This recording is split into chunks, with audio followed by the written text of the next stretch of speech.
이영주 목사님 이 간절한 찬양으로 인해서 전염병이 물러갈 줄 믿습니다. 네, 고맙습니다.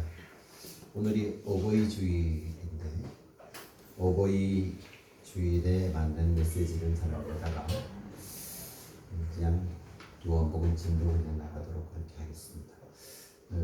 지난주에 어버이들 선물도 드렸고 한데 말씀 들어가기 전에 영상 하나만 잠깐 보고 이렇게 듣고 있습니다. 까치 이야기인데 여러분 아시는 분들도 아실 거예요. 우리 특히 젊은 분들 잘 새겨서 들으셨으면 좋겠습니다.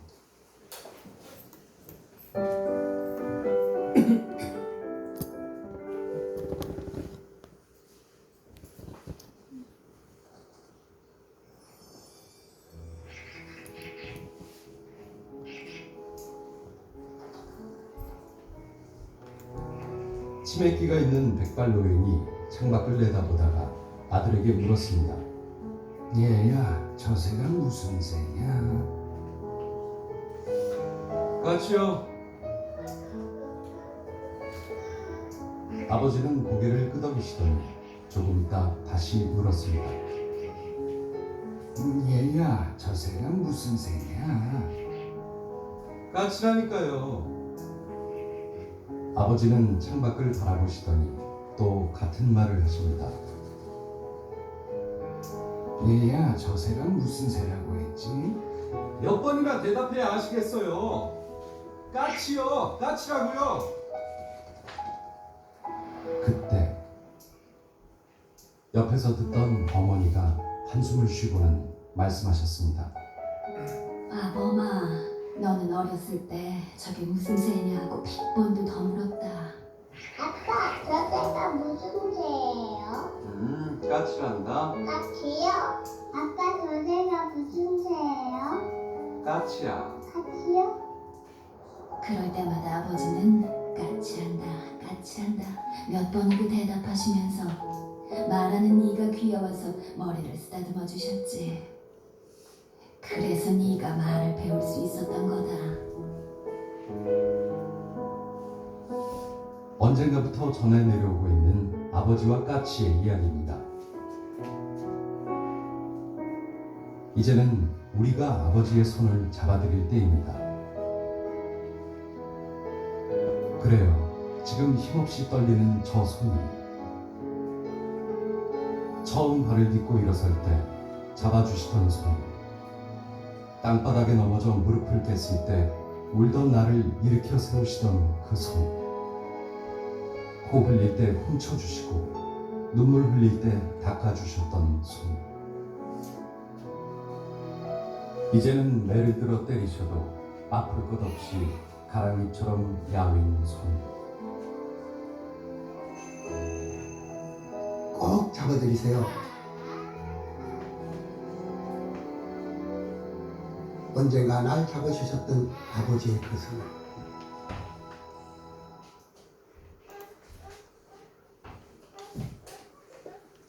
우리에게 크게 울림을 주는 내용이죠. 부모님이 계신 살아계신 분들은 저 이야기 잘 좀 들으시고요. 돌아가시고 나서 저처럼 후회하는 일이 없도록 최선을 다해서 부모님들 섬겨주시는 여러분들 되셨으면 좋겠습니다. 자, 오늘 요한복음 강의 36번째 말씀을 전합니다. 근심의 궁극적 처방이라는 제목으로 말씀을 드립니다. 오늘 요한복음 14장 1절은 예수님이 하신 말씀 가운데서도 아주 유명한 말씀이죠. 어떻게 시작됩니까? 너희는 마음에 근심하지 말라, 이렇게 시작됩니다. 여러분, 인간의 마음은 인간의 모든 활동이 기획되는 생각의 출발 장소가 마음이다, 그렇게 얘기합니다. 마음속에서 모든 것이 계획됩니다.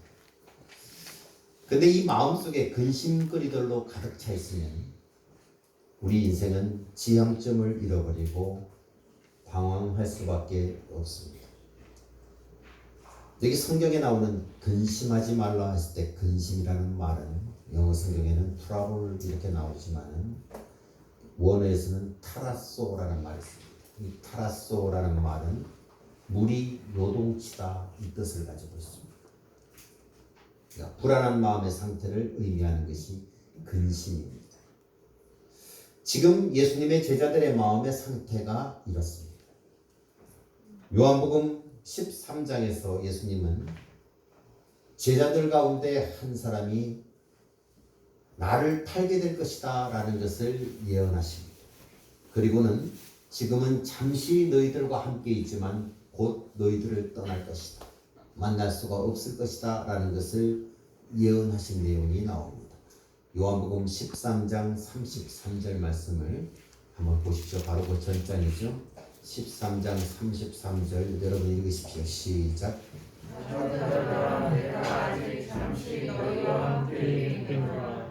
너희가 나를 찾을 것이나 일찍이 내가 유대인들에게 너희는 내가 가는 곳에 올 수 없다고 말한 것과 같이 지금 너희에게도 이르노라. 예수님의 제자들은 이 이야기를 듣고 나서 불안해할 수밖에 없습니다. 더 이상 예수님의 임재도 경험할 수 없게 될 것이고 주님의 도움도 주님의 위로도 주님의 영광도 볼 수 없게 될 것이다.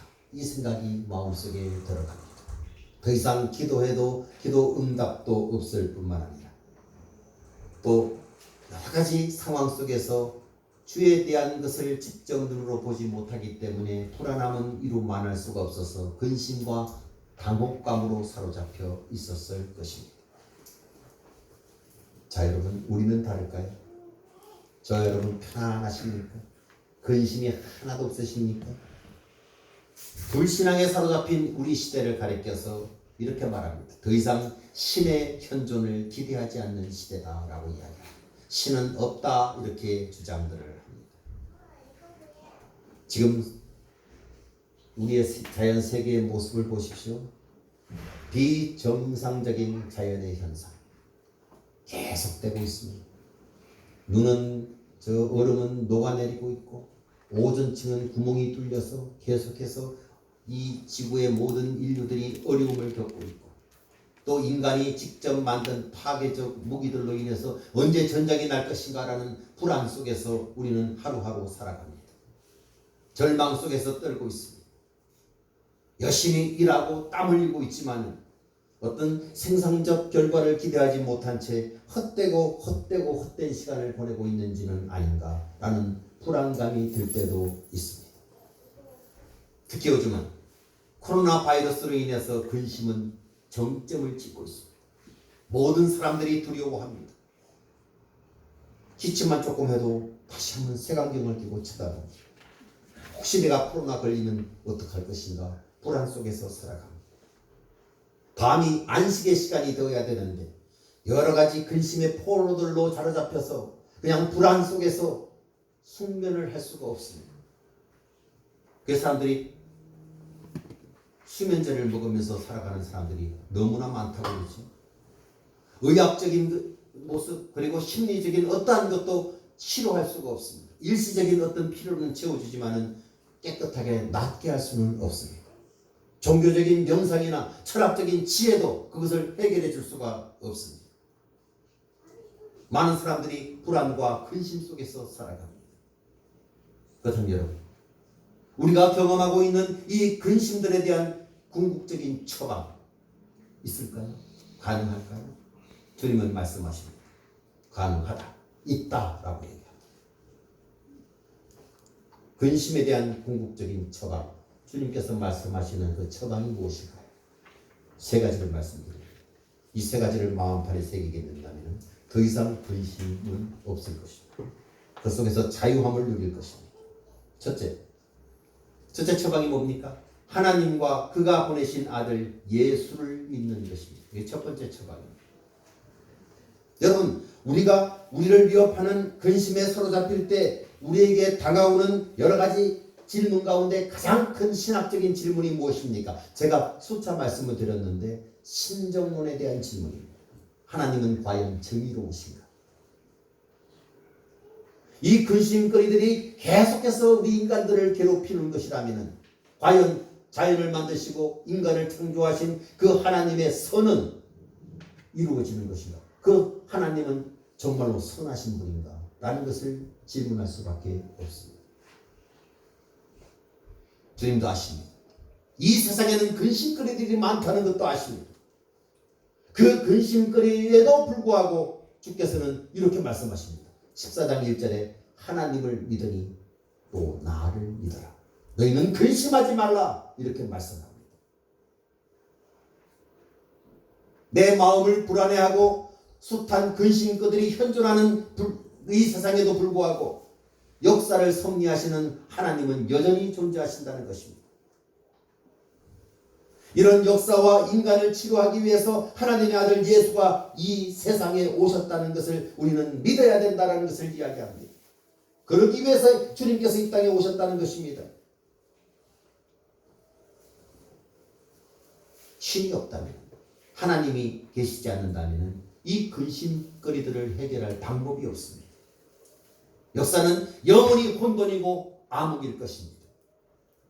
그러나 우리를 위협하는 이 근심거리들이 아무리 파괴적이고 아무리 위협적인 것이라 할지라도 전능하신 하나님 아버지가 계시다면, 존재하시다면 그 하나님의 섭리 안에서 이 근심거리들은 마침내 선한 결과를 이룰 것이라는 것을 우리가 믿을 수만 있다면 우리는 더 이상 근심하지 않게 될 것입니다. 그것을 사도 바울은 로마서 8장 28절에서 이렇게 약속해 줬습니다. 우리가 알거니와 하나님을 사랑하는 자 곧 그의 뜻대로 부르심을 입은 자들에게는 모든 것이 합력하여 선을 이루느니라. 이 모든 것이라는 말 속에는 기쁜 일도 들어가 있고 근심도 들어가 있고 고통, 두려움 모든 것이 다 포함된 것입니다. 그것이 다 합력해서 선을 이룰 것이다. 누가? 주께서 그렇게 하실 것이다. 우리가 만나는 그 고통들, 근데 그 고통들이 역사를 처음 시작하시고 마지막까지 계획하시고 섭리하시는 하나님의 뜻 안에서 허용된 고통들이라면 여러분, 그 고통은 지금은 모르지만은 나중을 보게 되면 의미 있는 고통입니다. 반드시 어떤 의미가 있습니다. 뜻이 있습니다. 그것을 알아야 됩니다. 코로나로 인해서 받는 고통이 지금 너무나 크죠. 전 세계 경제가 마비되고 있습니다. 오늘 보니까 전 세계 코로나 감염된 사람이 400만 명이 넘었습니다. 408만 명. 코로나로 인해서 죽은 사람이 전 세계적으로 28만 명. 오늘 아침 현재 그 수많은 사람들이 죽어갑니다. 우리가 살아오면서 한 번도 경험해 보지 못한 그 고통을 우리는 경험하고 있습니다. 그런데 여러분, 지금 우리는 잘 모릅니다. 하나님이 이것을 왜 주셨는지, 이 고통을 왜 주셨는지 연약한 인간들이 무엇을 알겠습니까? 많은 뜻이 있겠지만, 지금은 모르겠지만 조금 알 수 있는 것은 자연이 회복되고 있지. 자연이 회복되고 있습니다. 그래서 작은 부분에 불과합니다. 그 속에 있는 더 큰 하나님의 뜻은 나중에 보게 되면 우리가 알 것입니다. 자, 그러면 하나님만 믿으라면 됐지 왜 예수님, 하나님의 아들까지 믿으라고 했을까요? 그 예수님이 바로 고통에서 구원자로 이 땅에 주께서 보내신 하나님의 아들이기 때문에 그 예수를 믿어라라고 이야기합니다. 여러분, 우리 주님께서는, 예수님께서는 우리 인간의 고통을 누구보다도 잘 아시는 분입니다. 왜? 그분은 인성을 가지신 분이기 때문에. 우리가 아파하는 모습도 압니다. 우리의 어려움도 압니다. 요한복음 13장 21절에 보게 되면은 예수께서 이렇게 말하지요. 내 제자 가운데 한 사람이 나를 팔 것이다. 이 이야기를 하면서 매우 고통스럽게 이야기를 합니다. 우리와 똑같이 배신자에 대한 아픔, 이 고통을 똑같이 느끼시는 분입니다. 히브리서 기자는 히브리서 4장 15절에서 대제사장 되시는 예수님께서 이렇게 말씀을 합니다. 우리에게 있는 대제사장은 우리의 연약함을 동정하지 못하실 리가 아니요 모든 일에 우리와 똑같이 시험을 받으시니로되 죄는 없으십니다. 주님은요 우리의 아픔을 공감하시는 분 그리고 동정하시는 분이에요. 내가 아파할 때 주께서도 아파하십니다. 네 고통을 내가 안다라고 이야기하십니다. 함께 고통을 느끼면서 우리를 주님 앞으로 초대합니다. 수고하고 무거운 짐진 자들아 다 내게로 오라. 내가 너희를 쉬게 하리라 라고 초대하십니다. 이사야 선지자는 그는 실로 우리의 질고를 지고 우리의 슬픔을 당하신 것이다 이렇게 말씀하고 있고 이사야서 53장 5절에 그가 징계를 받음으로 우리는 평화를 누리고 그가 채찍에 맞음으로 우리는 나음을 받았도다 그렇게 말씀합니다. 예수님은 오늘의 근심을 진 우리에게 말씀합니다. 너희는 근심하지 말라. 하나님을 믿으니 또 나를 믿어라. 이 믿음을 소유하십시오.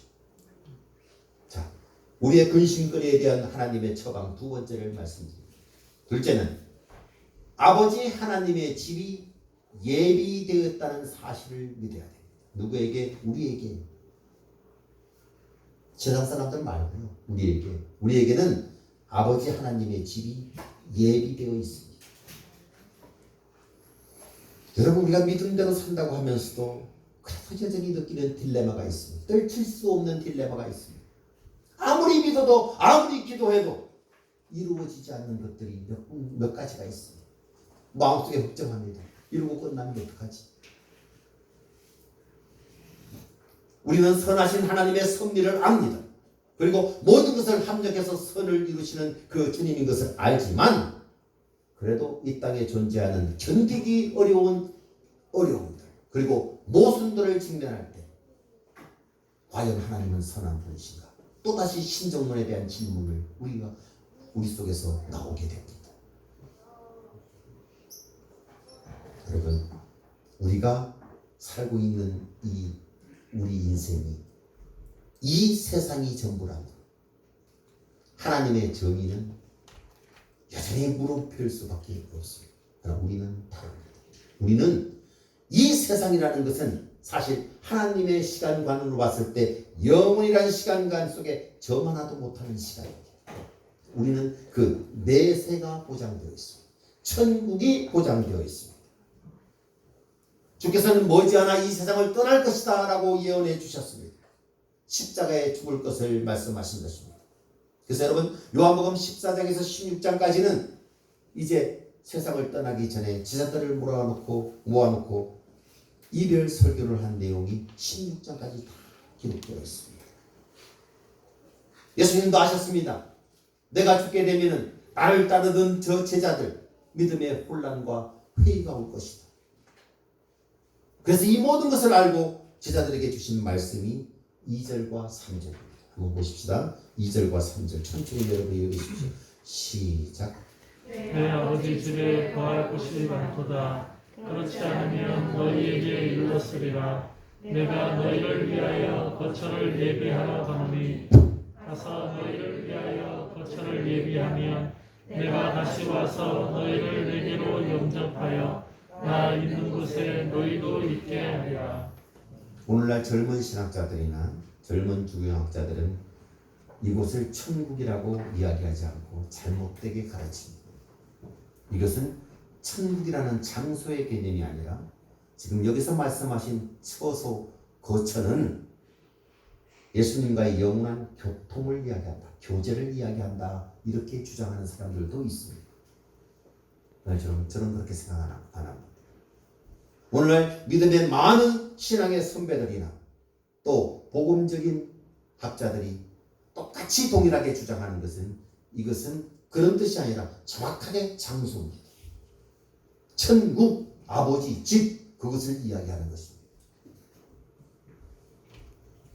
여러분 이 전통적 해석을 뒤집어 놓을 어떤 주경학적 타당성도 존재하지 않습니다. 우리 성도들에게 내세신앙, 천국신앙을 빼앗는 것은 소망의 강탈이다 그렇게 이야기합니다. 여러분 천국에 대한 소망을 가지고 계셔야 됩니다. 가지고 계시죠? 내가 오늘 죽더라도 천국에 갈 수 있다라는 천국에 대한 소망. 이 천국은 반드시 존재합니다. 그래야만 이 세상의 모든 모순과 부조리가 끝이 나는 것입니다. 영원히 해결될 수 있는 것입니다. 이 장소에 대해서 요한계시록 21장에서는 천국에 대해서 이렇게 설명합니다.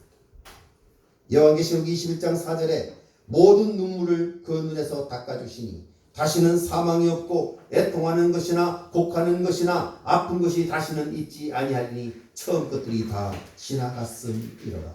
자, 천국에 대한 묘사죠.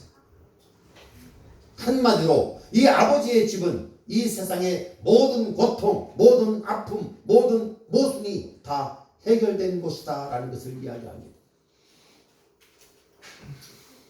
주께서는 내가 그래서 그곳에 먼저 갈 것이다. 그리고 너희를 위해서 거처를 예비해 놓을 것이다 라고 이야기합니다. 여러분, 이 천국이 지상에서 우리의 근심거리에 대한 궁극적인 하나님의 처방입니다. 천국에 대한 것을 확실하게 믿으시기를 바랍니다. 근심거리가 없어집니다.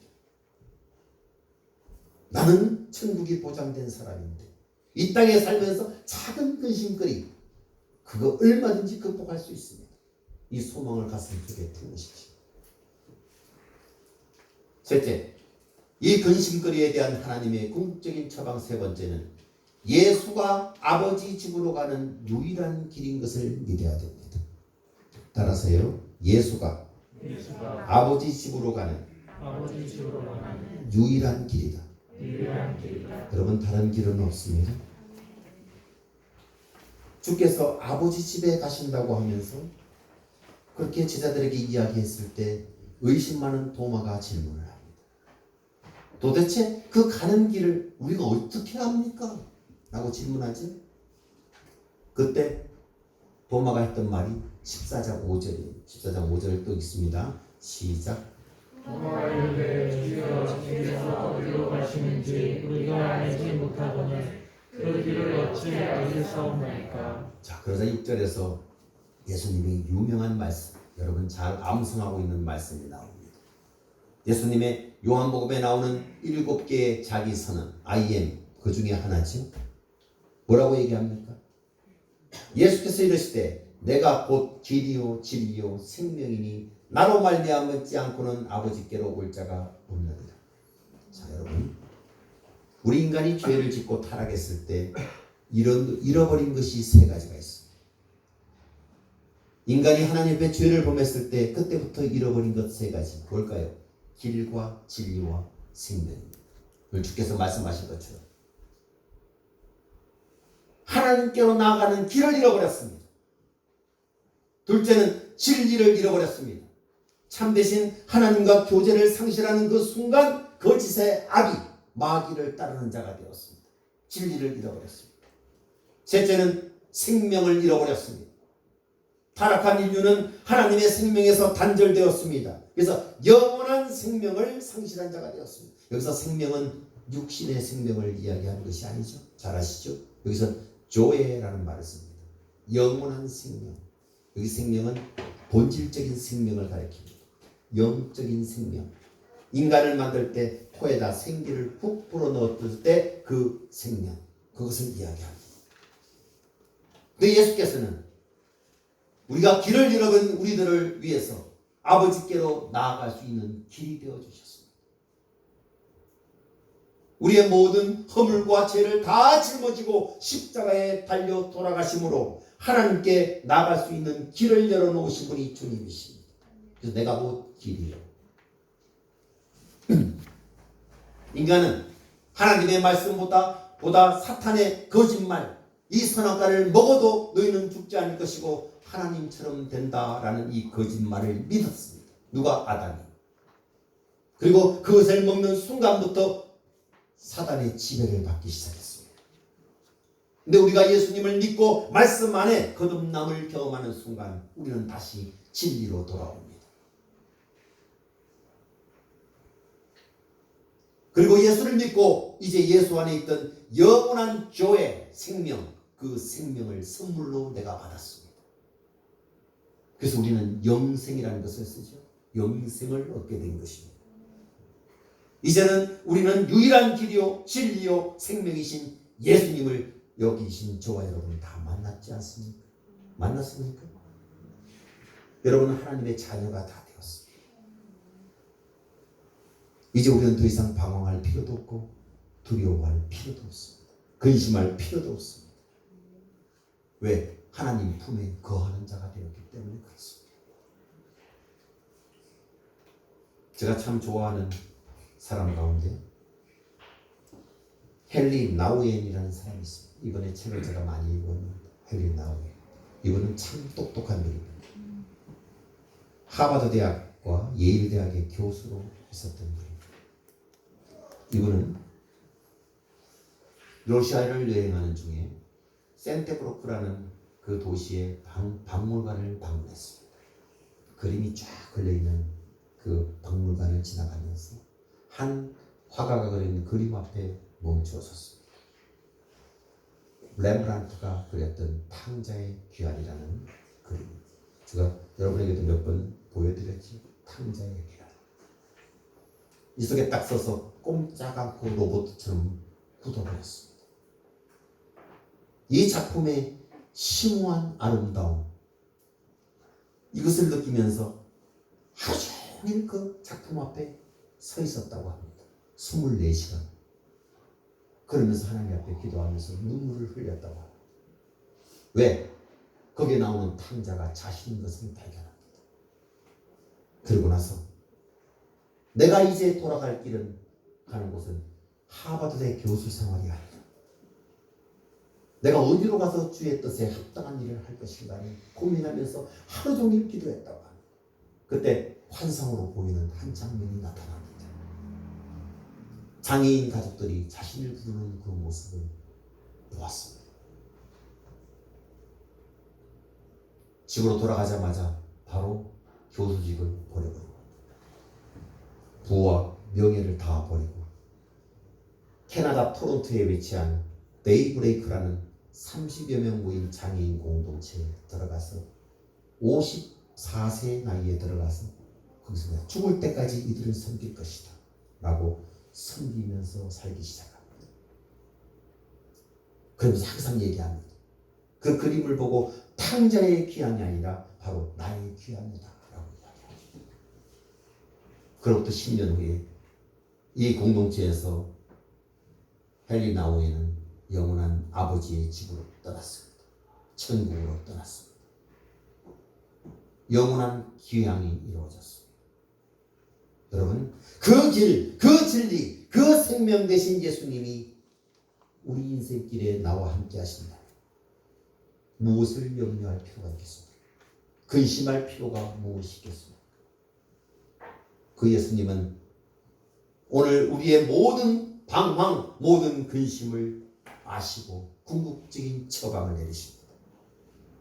오늘도 저와 여러분에게 말씀하십니다. 근심 속에서 하루하루 살아가는 저와 여러분에게 이렇게 말합니다. 경제 어려움으로 인해서 고통 속에 있는 여러분에게 말합니다. 사업으로 인해서 어려움에 있는 여러분들에게 말합니다. 코로나로 인해서 불안해하고 있는 여러분에게 말합니다. 성도들에게 말씀하십니다. 너희는 마음에 근심하지 말라. 하나님을 믿고 또 나를 믿으라. 이 근심에서 해방되십시오. 자유함을 누리시길 바랍니다. 하나님의 자녀다운 모습으로 당당하게 사시기를 주의 이름으로 축복합니다. 기도하십시오. 주님, 근심 많고 두려움이 날마다 우리를 힘들게 하는 이 시대, 특히 요즘 코로나 바이러스로 더욱더 염려와 두려움이 배가 되고 있는 이 시대에 하나님께서 극복할 수 있는 궁극적인 처방을 말씀을 통해서 주셔서 감사를 드립니다.